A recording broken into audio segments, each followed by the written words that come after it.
Kitab Matius Bab 1. Inilah silsilah Yesus Kristus, anak Daud, anak Abraham.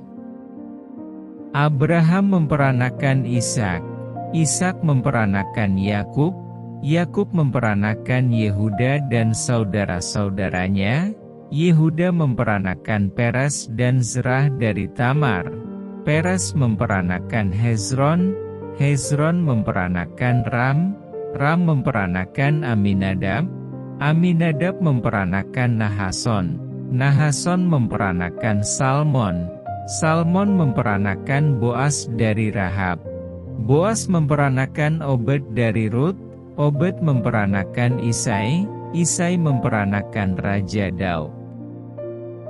Daud memperanakan Salomo dari istri Uria, Salomo memperanakan Rehabeam, Rehabeam memperanakan Abia, Abia memperanakan Asa, Asa memperanakan Yosafat, Yosafat memperanakan Yoram, Yoram memperanakan Uzia, Uzia memperanakan Yotam, Yotam memperanakan Ahaz, Ahaz memperanakan Hizkia, Hizkia memperanakan Manasye, Manasye memperanakan Amon, Amon memperanakan Yosia, Yosia memperanakan Yehonya dan saudara-saudaranya pada waktu pembuangan ke Babel.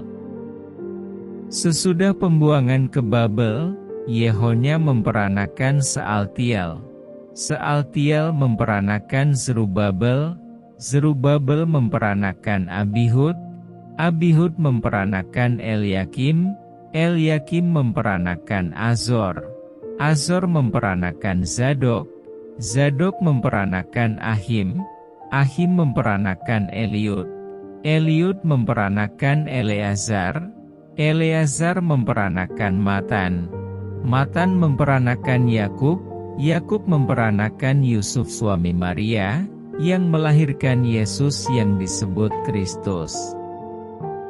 Jadi seluruhnya ada 14 keturunan dari Abraham sampai Daud, 14 keturunan dari Daud sampai pembuangan ke Babel, dan 14 keturunan dari pembuangan ke Babel sampai Kristus. Kelahiran Yesus Kristus adalah seperti berikut.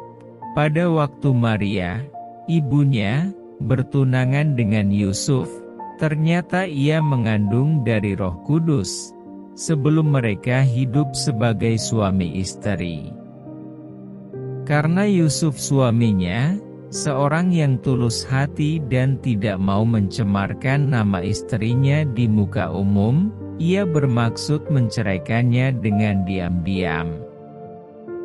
Tetapi ketika ia mempertimbangkan maksud itu, malaikat Tuhan nampak kepadanya dalam mimpi dan berkata, "Yusuf, anak Daud, janganlah engkau takut mengambil Maria sebagai istrimu, sebab anak yang di dalam kandungannya adalah dari Roh Kudus.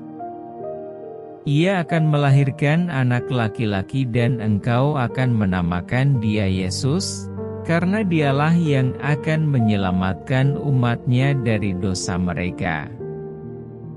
Hal itu terjadi supaya genaplah yang difirmankan Tuhan oleh Nabi, "Sesungguhnya, anak darah itu akan mengandung dan melahirkan seorang anak laki-laki, dan mereka akan menamakan dia Immanuel," yang berarti, Allah menyertai kita. Sesudah bangun dari tidurnya, Yusuf berbuat seperti yang diperintahkan malaikat Tuhan itu kepadanya. Ia mengambil Maria sebagai istrinya, tetapi tidak bersetubuh dengan dia sampai ia melahirkan anaknya laki-laki dan Yusuf menamakan dia Yesus.